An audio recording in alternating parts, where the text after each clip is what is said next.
My name's Jason with Legacy Arms International. Today we're going to talk about a rifle that is not quite your grandfather's M1 Garand. This is the BM59, Beretta BM59 Select Fire machine gun. This is just a super exciting rifle for me. I actually had a friend of mine that bought one of these years ago.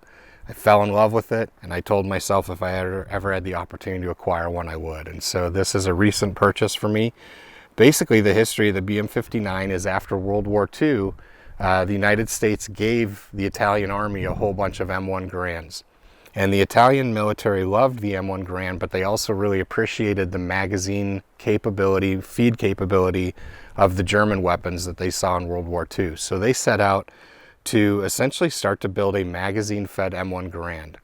At the time, in the United States, the 30-06 was being replaced by the 7.62 by 51, and they felt like they had an opportunity to kind of hit a bunch of different markets with it. So they made the decision to go with the 7.62 by 51, or 7.62 NATO, which is a 308 cartridge. And they used an M1 Garand receiver, magazine fed. This is a rifle grenade launching system. So here's the leaf sight. When that goes up, it actually shuts off the gas and makes it able to launch the grenade. Has a built-in bipod. There's an Alpine stock that's a folding stock that's pretty cool, but basically this is an M1 Garand made in Select Fire.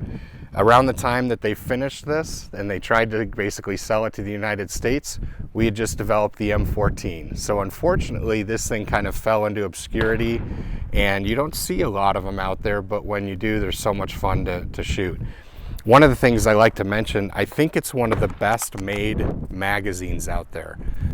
It's just a really robust, reinforced magazine, and I wish a lot of the AR-10, M14, FAL type guns would use a magazine like this. But anyway, just like normal, we're going to shoot it in some semi-auto mode, then some bursts, and then we'll do a mag dump with it.